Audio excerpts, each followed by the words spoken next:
Notacon.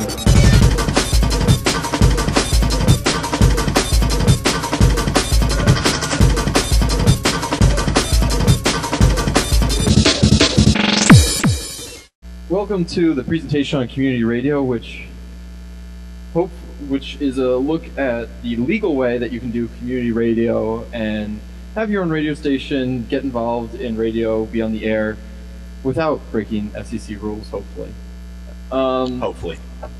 My name's Micah. I was general manager of WREW-FM here in Cleveland, 91.1. On the left hand of the dial for the 2003-2004 school year, essentially. And I'm Jim Eastman. I'm the current general manager at WREW.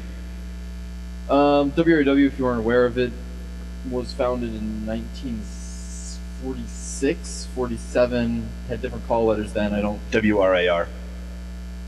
At 10 watts? Yes, 10 watt AM carrier current station. And so now we're broadcasting 15,000 watts. We have a ridiculously large music collection. We're on 24 hours a day, 7 days a week. We're also broadcast live on the web and have over 100 people on staff, I think. About 110 or so, I think.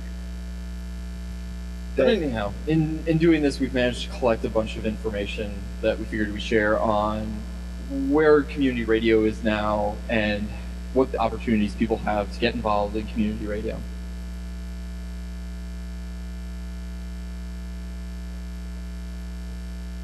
I don't know what you're doing. There we go. Going to the next slide. Excellent. Yeah, what we're talking about today, just real quick overview, is we're going to be chatting about what is community radio, what makes it important, why is it valuable to the community as a whole, things like that. We're going to go into existing community radio, their structure, their operation, how individuals can get involved in existing community radio outlets, and then the bulk of the presentation will be the process and the important details of actually starting a new community radio station. Very empowering. So, if you weren't aware of it already, community radio has a lot of benefits that you don't get in commercial radio. We hit a couple key points here. WREW right now has 3 ska shows, I think, and there's none on commercial radio. At the same time, we go all the way from ska to metal to show tunes on Sunday afternoon. Folk and bluegrass and usual indie rock for a college station, all that fun stuff. Didn't used to be usual, but that's true. Oh yeah, strange experimentalism. I think we might still have a guy who does some spoken word. I did an opera show for a little while. That was a bad idea, but we had to try. And so you get a diversity that you don't find many other places on the dial, both in terms of what type of music is played, but also just the artists that are played. WREW right now, I think we have 70,000 CDs. We have about 60,000 CDs, ballpark, and about 100,000 pieces of vinyl in our music library. So it's quite a range to choose from. And a lot of our programmers also bring down their own music collections, and some of these folks are pretty hardcore collectors. And so just the diversity that we can put on from that side of things is also pretty impressive. In terms of localism, of course, everything's locally produced. Even our public affairs programming is locally produced. We have guys, you wander around Cleveland with recording devices, try to get some cool stuff said by local important people and things of that nature. I guess we should also mention that we do a radio show together on Saturday mornings from 11:30 to noon called Saturday Science that deals exactly with this. We cover specifically the intersection really of politics, science, technology, and community daily life kind of stuff. Also localism from the point of view of local bands, getting bands coverage, airtime, bringing them down to the station, putting them live on air, covering local events live. We throw a huge concert at the end of every summer called Studio A-Rama that generally features primarily local bands and then a regional headliner of some type. Community radio also presents a lot of opportunities for people who are interested in radio but aren't interested in becoming a professional DJ. I have no desire and do not view my involvement in community radio at all as a gateway into professional radio, which some college stations are, I'll point out. A lot of college stations do have, you know, push lists like, this is what you have to play this song during your show, or very regimented. Very regimented. There are a number of colleges that have a pre-professional oriented radio program. So the radio station is pretty much part of an academic department as opposed to a student activity. Oh yeah, feel free to interrupt us at any time, by the way. We'll just keep talking otherwise. You know how much fun that is. So there are basically two major areas where radio stations are based out of. They're either based in a college and are part of the college and campus environment, and maybe they'll accept community members, sort of the way WRUW does, or they're more of a community station.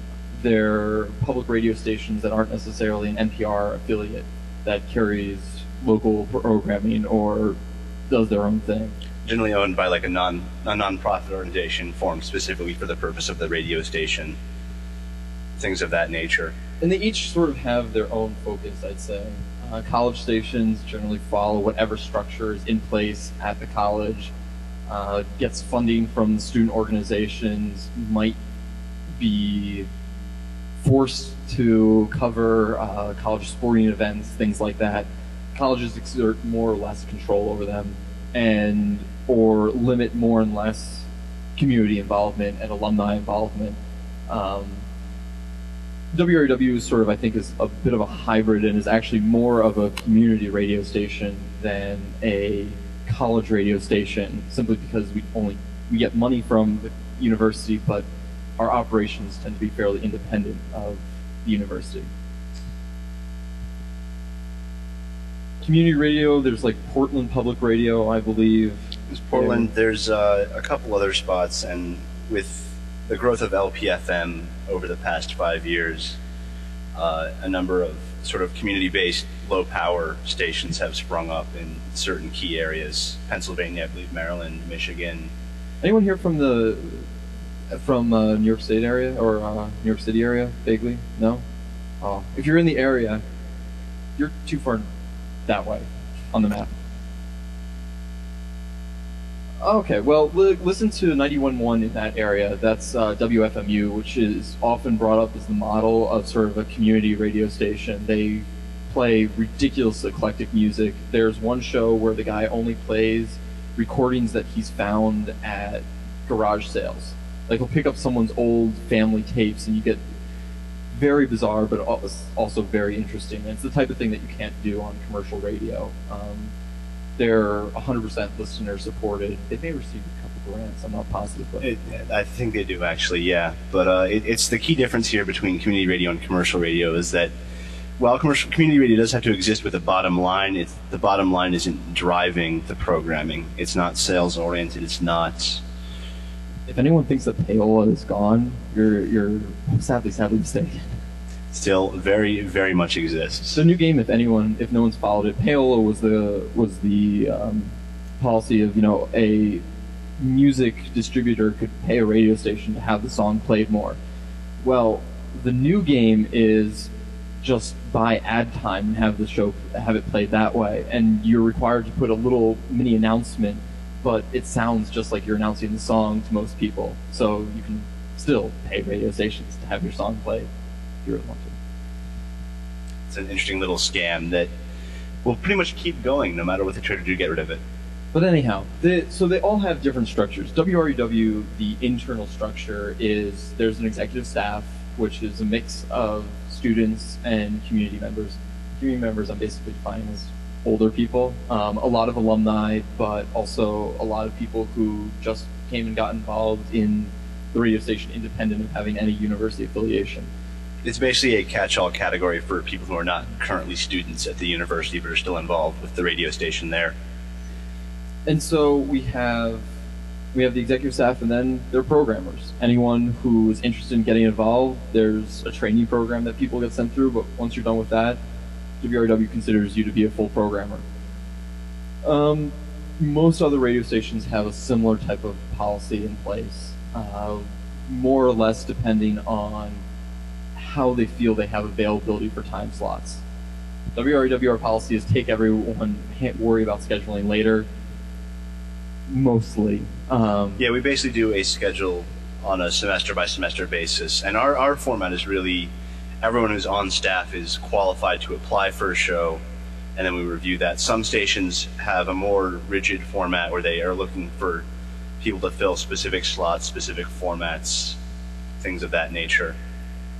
But in general, that's the sort of avenue for community radio, is there some type of organizational meeting of some level, and then some type of random training generally.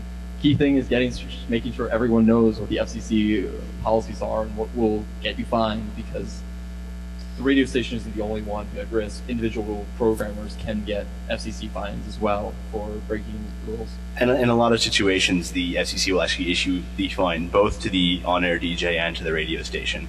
And a lot of these radio stations have a policy where if the radio station gets a fine for something you did, you have to pay for it. So that's basically what training to be on the radio is. Linda, go. No. No. Thank God.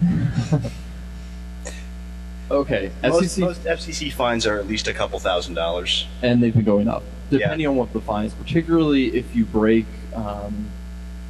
Indecency seems to be the hot button issue of the day. Those fines are... The maximum fine is basically being lifted up to about $300,000 per infraction, and a cap of $3 million in the total fine per day. The FCC, I'm sorry, these acronyms. FCC is actually fairly reasonable about good faith efforts when it comes to fines also. The U.S. Congress, on the other hand, not so much. So when it comes to things like, and I guess we'll chat about it now because I don't remember what the rest of the presentation looks like at all anymore. We'll talk about that later. There's We're well lot organized of here. Paperwork involved in community radio and radio in general. There are transmitter logs. There are you have to get all of your equipment certified and verify it on a regular basis. Oh goodness gracious! I just went through. There's program logs. There's EAS logs, the emergency alert system. You have to log the tests that you do for that. Issues logs when it comes to political programming or political affairs programming. You need to say what you've talked about sometimes, because if there's a political race and you talk to one candidate and not the other, or didn't give the other candidate a chance, technically you're in violation. It's a very shady area that is not really well defined, but and they very enforce well anyways. Enforced also, I'd say it's not. It depends how big you are, really. If you draw attention to yourself about breaking the rules, they'll enforce it. Otherwise, they probably won't follow up. The big thing with the FCC in general, when it comes to things that they're not going to get complaints about, right? Indecency things, they'll get, people will send in letters. Let me just quickly finish my statement and then I'll get to you. Send in letters, but everything else is generally self-enforcement. WRAW just recently went through a recertification program. The piece of paper that I signed and sent to the FCC was a lot of checkboxes that we ran down, checked yes on, and I signed. Now, to be fair, we did check and make sure everything that I checked yes on was legitimate. But things like, do you have a public inspection file? Is your public inspection file up to date? And so the burden of making sure all that is in place is on the radio station, not on, sending them in lots of documents and paperwork and stuff. I mean, these things can and will be checked by random inspections and inspections prompted by complaints. So naturally, it's in your best interest to keep these sort of things up to date. But unless there's a specific problem that's raised, it probably won't be checked up on.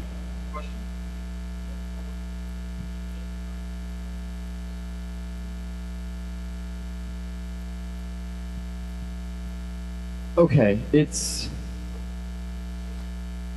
you give time to someone running for elected office, technically you're supposed to notify other people running for the same office that this has happened, and give them the opportunity to respond, basically. Yeah.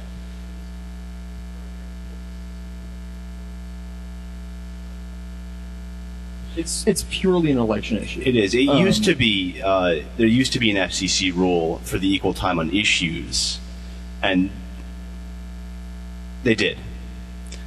They tried to bring them back, I believe, under the first Congress under President Clinton, but a direct mail campaign did a pretty good job of stopping that.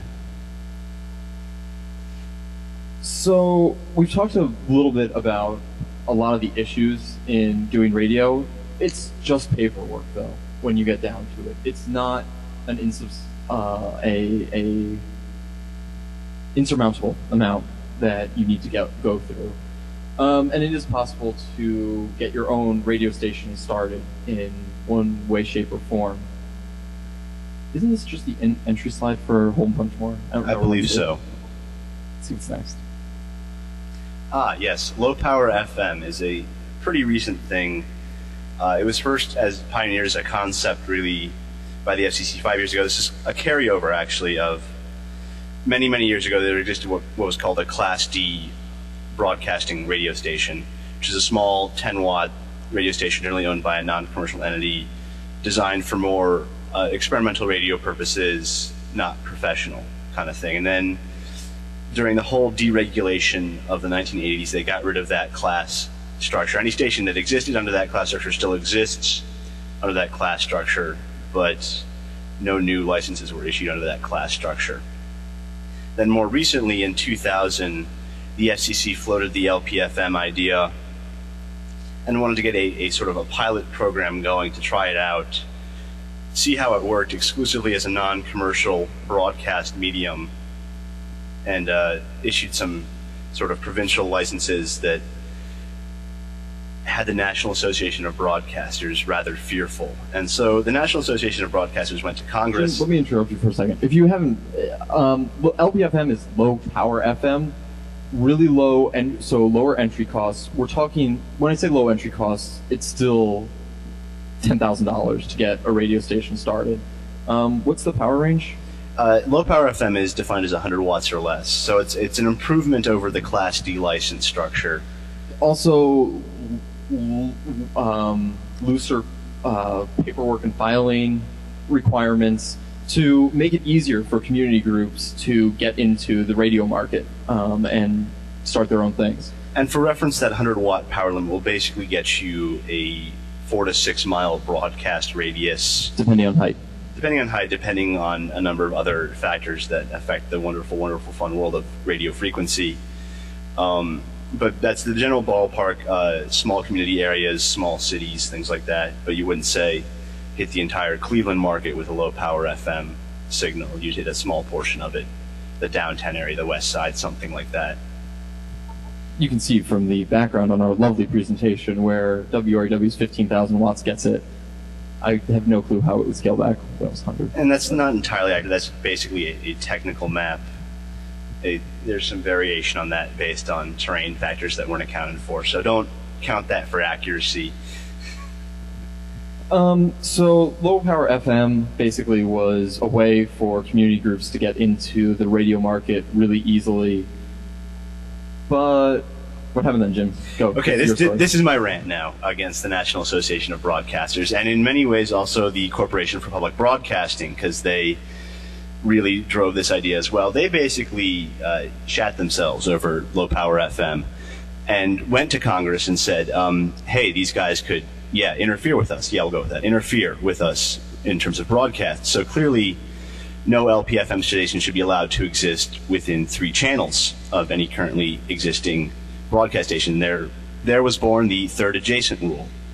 And basically what it is the broadcast frequency is channelized. You know, you have 91.1, 91.3. Basically every 200 kilohertz is a new FM channel. And the third adjacent rule is that if I have a full broadcast station at 91.1 megahertz, no station can exist at 91.3, 91.5, 91.7, 90.9, 90.7, or 90.5. So that's a pretty huge swath of bandwidth that's just cut out. The FCC, of course, complained about this, and yes, we have a Notacon radio mic now, so we're on Notacon radio. But the FCC said, that's stupid. And, well, they were right. But the Congress, you know, being bought and paid for by the National Association of Broadcasters, passed legislation that enforced this act. So basically, to set up a new LPFM station in any market, you have to find a stretch of bandwidth that is clear for 7 adjacent channels. Good luck. Yeah, seriously. I've searched around Cleveland. No such space exists. Any basically major radio market will have no such space. The FCC then commissioned a study to find out if a station on a 3rd adjacent channel would actually interfere. And the study found that said no chance in hell that it will ever interfere with a station. I'll get to your question in a second. So the FCC then submitted this report to Congress, and a few people in Congress have been trying to get the 3rd adjacent rule removed a number of times. A number of pieces of legislation have been floated, but the revocation of the rule has yet to be passed. The current incarnation of it is, I want to say, Localism and Broadcasting Act, introduced by Senator John McCain in January. And hopefully that may make some progress. We'll see how it goes. Your question?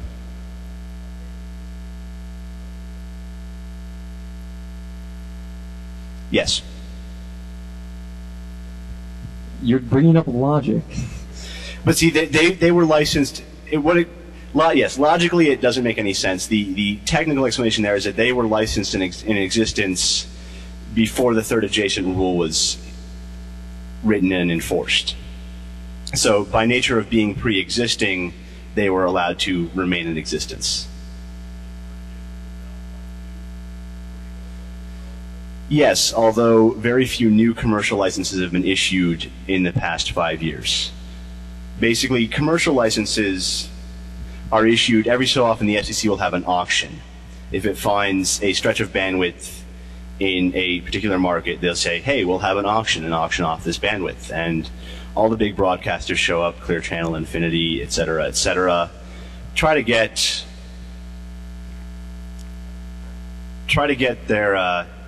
their bid in there, and then, highest bidder wins, which of course blocks out everybody but the big commercial broadcasters.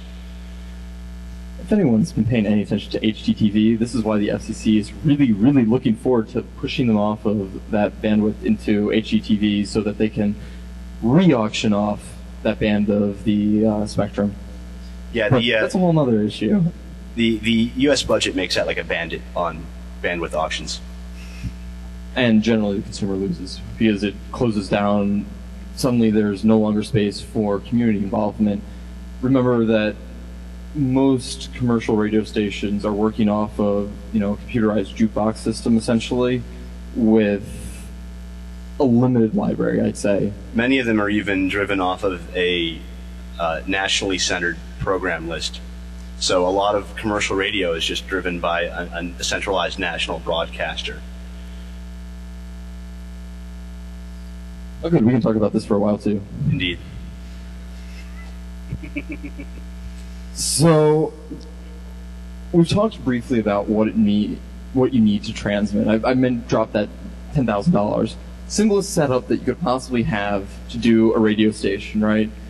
A microphone, CD player, something to mix it, and the transmitter that's possibly on a tower.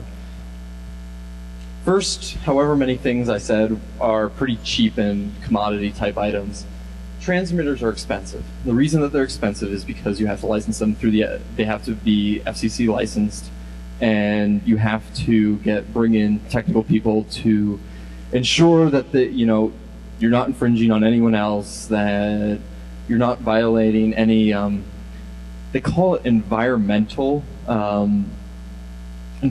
interference, which is basically that someone walking near your transmitter won't become sterile instantly. And similar types of issues. And then basically on top of that, the FCC licensing process, really there are sort of 2 phases to that, is that you get issued a construction permit, and you have a certain amount of time to execute that, to actually get your structure up and operational. Then before you can make it operational, you then have to get the actual operating license on top of after the construction is complete, after the construction license and everything like that. So it's sort of a 2-step process there even. Now, I don't want to drive anyone away from thinking about getting involved in community radio at one point, even though we basically been saying that it's very, very tough. It's a big project, but it's not impossible, particularly if you have people who are motivated and interested in getting involved. Now, the fact that the FCC isn't offering low-power FM licenses right now is a whole other issue. Did you talk about that, Jim? No, basically they're waiting at the moment until they don't want to get into the process of it until the third adjacent rule is gotten rid of. And a number of the other provisions in the current incarnation of getting rid of the third adjacent rule is it would require basically low-power community stations to take priority over translator stations, which exist only to rebroadcast a signal from another station. Actually, there's been a giant network developed over the past 10 years of religious translators, basically systems that rebroadcast religious radio. It's one of the interesting things. Odd rules about translators are that if it's a commercial translator, the translator itself has to be located within the original broadcast range of the central source, so that it's only rebroadcasting and extending your coverage area a little bit. For non-commercial translators, and this includes religious organizations, the translator can be located wherever you want, fed from whatever source, satellite, anything like that. So if you have a religious station in San Jose, California, you can get a translator in upstate New York. It doesn't make much sense at all, but that's how it's being used. So you have these giant translator networks of religious broadcasting that are being set up across America just because there are no restrictions on translators right now, just restrictions on there are FM. restrictions, but they're not. They're significantly less than the restrictions on low-power FM. And of course, you'd like your studio to be sound insulated, and you want to have some music or something ridiculous like that. And you go to radio conventions and people walk around having who has a bigger penis contest about how much power their radio station puts out, or how slick their digital mixing console is, things of that nature. Yeah. It's a good thing we always win. That's right. Oh, goody. Our favorite topic. This is a whole talk in and of itself. We're going to do it in about 5 minutes, I think. First of all, something that we haven't talked about before we even get to what we have on this slide is webcasting is certainly a viable option for a ground phase for a community radio project. And a number of community radios have set up not really as broadcasters, just as webcasters. It's a good gateway into getting a broadcast license later on. So for one thing, you actually can get listeners that way. As more people get broadband at home, for instance, you can, and with sufficient advertising, you can get into people's homes. Has much lower startup costs. Webcasting through, for instance, Live 365, last time I checked, is like $1,200, $1,300 a year for 50 concurrent users, or you can do it yourself. Which a lot of people do. Also, there's no regulatory environment, right? You can say whatever you want anytime you want, and the only people you're going to piss off are your listeners, and then they stop listening. And, the internet, of course, is not channelized, so you don't have to worry about interference from other webcasters and things of that nature. This runs into our very first topic, which is the DMCA, which everyone here should hate with a blinding passion. If you don't, I hope I can convince you. When it comes to digital media, the DMCA basically says that any digital copy is a perfect copy. That means that my 56K MP3 stream that you can get on wrew.org is a perfect copy of the CD original. And as a result, we have to license it as such. So we pay, as a non-commercial and educational broadcaster, we don't have to pay through the nose for it, but we do have to pay a statutory annual fee, I believe. Yeah. It's a company called Sound Exchange which administers it and throws money around hypothetically to the artists who deserve it. But by the time you get past their overhead, the cost of simply administering the whole project, and the general filtration of the money through the record labels themselves. So that's all the DMCA's fault. You can blame them for perfect digital copies. And which actually put out, anyone remembers when Small Webcasters Act or something along those lines. Some Webcasting Act was passed, and not too long ago, a whole bunch of internet sort of radio stations went out of existence because they simply couldn't pay it. If you get a community organization together working on something, then you can actually have a hope of being able to pay it reasonably, a couple $100s a year. It's not a huge amount of money. It's one of the places where it's real advantageous to be a non-profit organization because you get pretty significant discounts. I believe if you're a commercial webcaster, you actually pay per song per listener.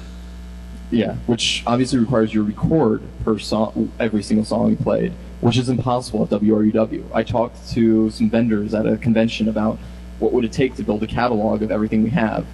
They had no concept of a library our size because they were used to dealing with people who were younger, for one thing, and so didn't have the whole back collection that we did, or commercial stations, which, you know, don't keep anything for more than 2 weeks. Slight exaggeration, but you get the idea.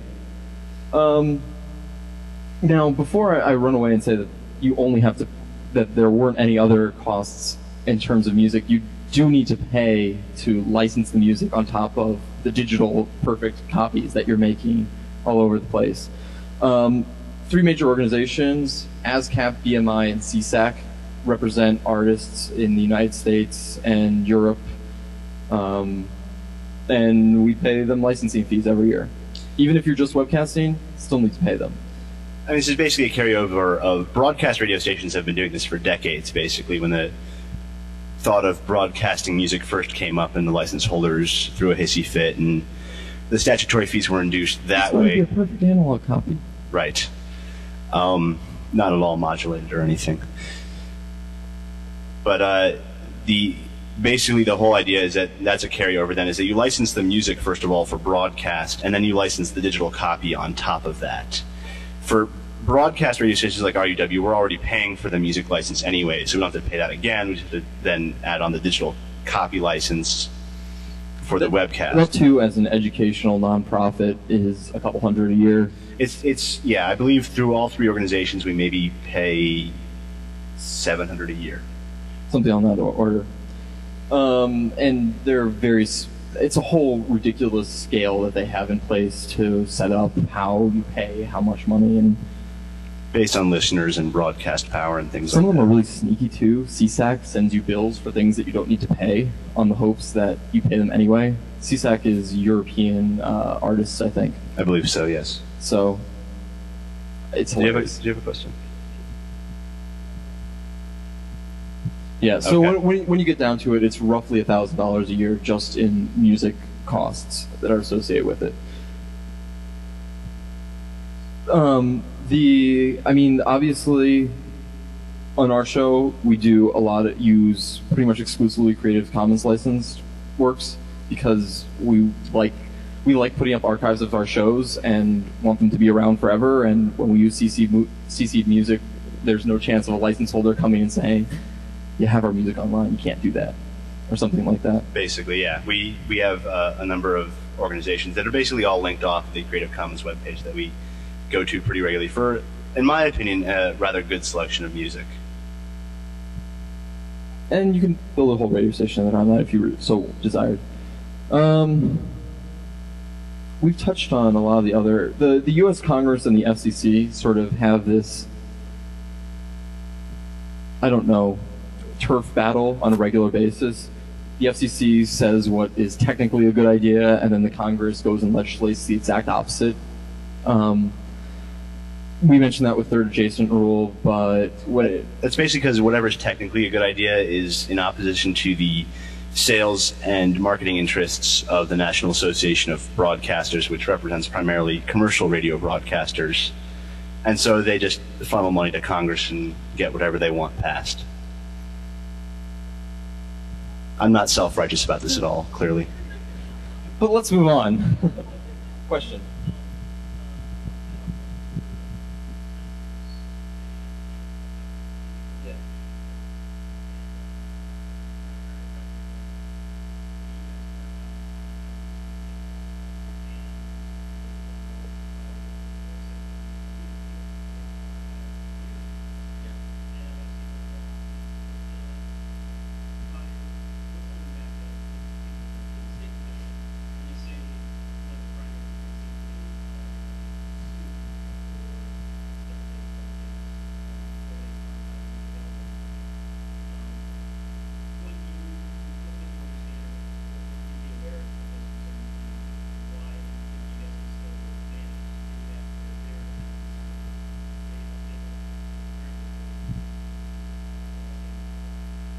Want to handle this one, Jim? Yeah, this is an interesting issue.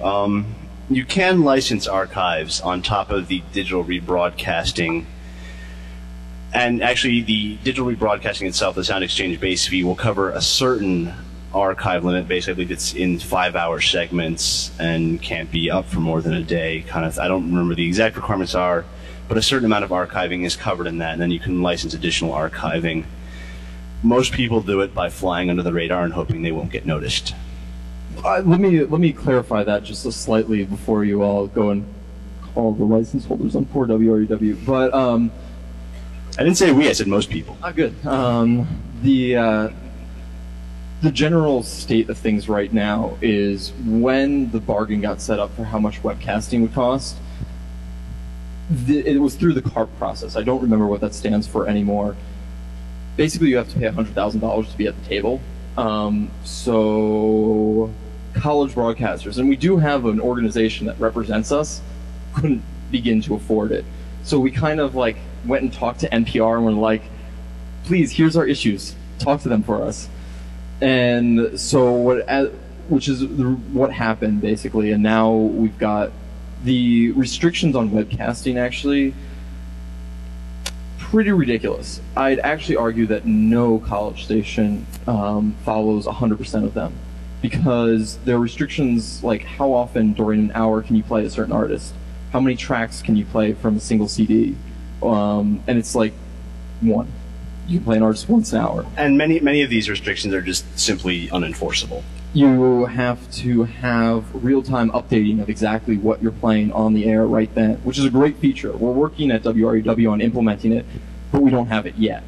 And it's one of those things that's really easy to do if you have a computerized music library that can just funnel this information over to your web stream. But there were options left in the agreement for requiring people who webcast to give information of exactly how many times you played every song, which is, large broadcasters are like, sure, we love that. I mean, the main digital actually providers that are being discussed here are satellite broadcasts are all digital, and they're like, we're using a massive computer anyway, here's the logs. We have 100,000 pieces of vinyl. They're not in a computer anywhere. We may have had handwritten notes from 1955, but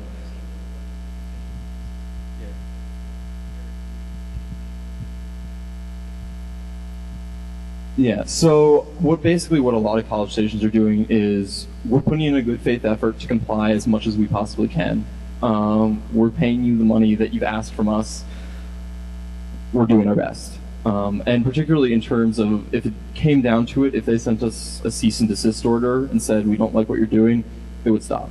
But, you know, that's the way the world goes. Indeed. And this slide we actually talked about a whole bunch in the DMCA bullet point in the last slide. I don't think there's too much else we need to cover here. Probably should have reordered those. Oh well. Yeah. All that practice that we did on this presentation. Right. We fail. Is anyone not familiar with webcasting at all, or vaguely the technical implications involved? You have to basically, there are two things you have to do. One, you have to get into a computer somehow. Then you have to buy a whole honking lot of bandwidth somewhere. And you can pay people to give you that bandwidth somewhere. Like I mentioned Live 365. Know them just because they do a lot of work with a lot of college stations and are really friendly. They're a nice service that basically what they'll do is that you can just send them a single stream of whatever you're broadcasting, and they'll replicate that X number of times. None of us are employees of Live 365. We just appreciate the value that they offer to the college radio community. They should pay us. What do we have after this, Jim? I think this is the last thing we want to talk about. Okay, good. We pretty much actually talked already about everything we were going to, just in pieces. If you're interested in starting a radio station in your area, I'd highly recommend getting started with a web stream. For one thing, it's a way that you can have even from your second volunteer, you have something going. And it's a good way to advertise and bring in your third volunteer, and all the way up through your 100th. Meantime, get the people who are interested together and form a nonprofit. It's really easy, and one of the big advantages of being a nonprofit is there's free help everywhere. Case has a free legal clinic. I believe CSU has a free legal clinic, where students are working on legal projects, and a big one is always helping nonprofits form.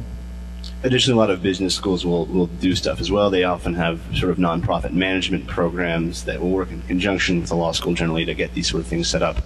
But the real advantage of setting up a nonprofit is the legal shield should problems befall you and your station. Yeah, I'm pretty sure we don't. If anyone forgot what was on the last slide, I'm sorry. We have a back button, fortunately. Dirty lie. Found a nonprofit, get your web stream going, and in the meantime, track down someone who's technically able.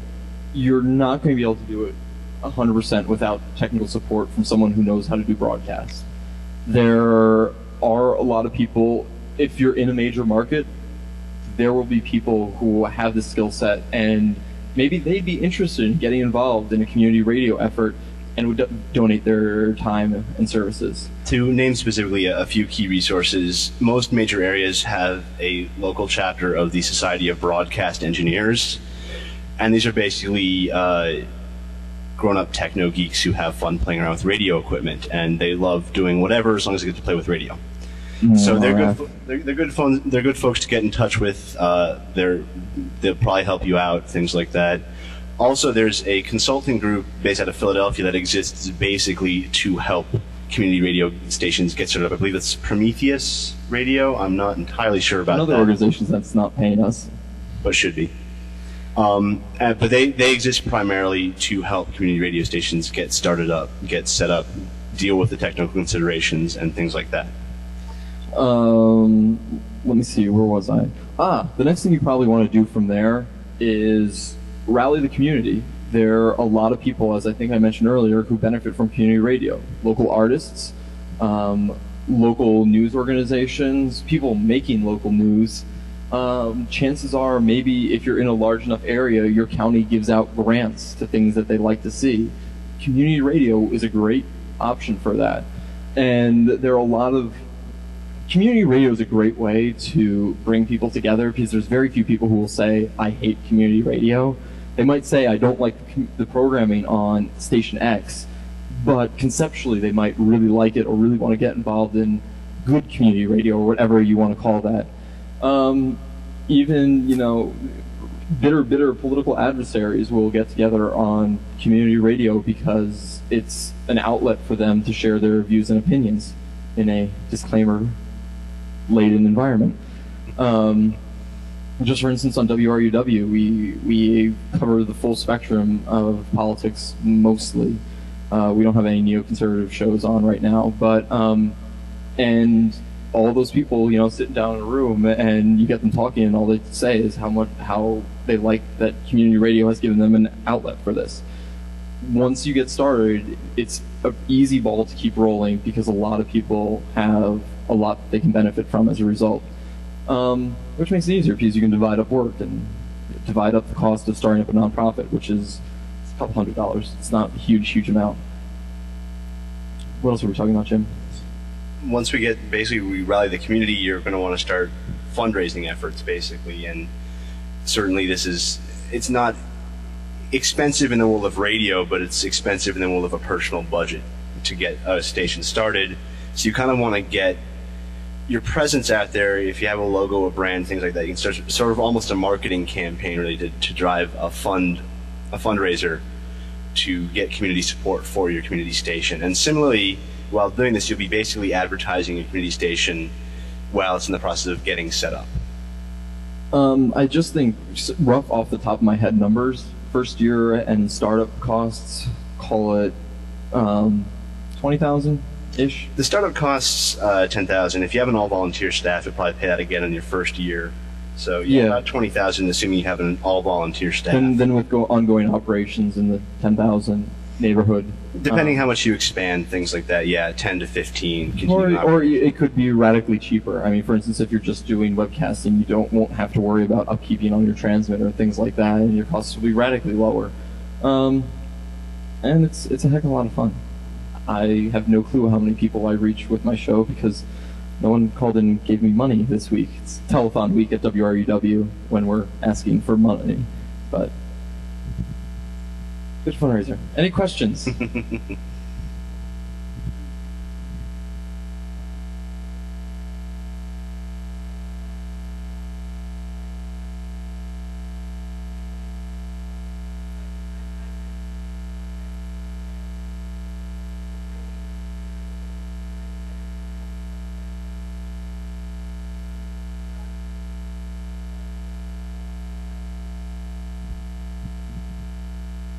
Do you know this, Jim? I know it in relation to public access television. I think what vaguely, I'm guessing now. I think what the idea of public access radio would be where the township is the license holder of the radio station, which might be a low power FM or Class D licensed radio station that then the township makes available to its residents to work with. That would be I'm guessing. I don't know. That would be consistent with how they run and operate public access television. So I'm assuming, again, I'm guessing as well, that they do the same thing. There's for nothing public access formal at the radio. FCC level that has defined public access radio in any way.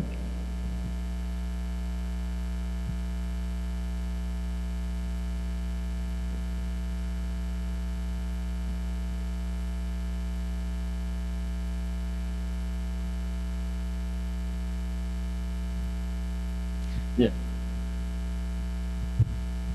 TV has high costs. And Yeah. The fortunate thing, though, TV has different high costs because chances are you're not going to be broadcasting it. You're going to be, say, going to the cable company and saying, I need you to get this feed, which actually I believe they're legally required to do to carry local programming.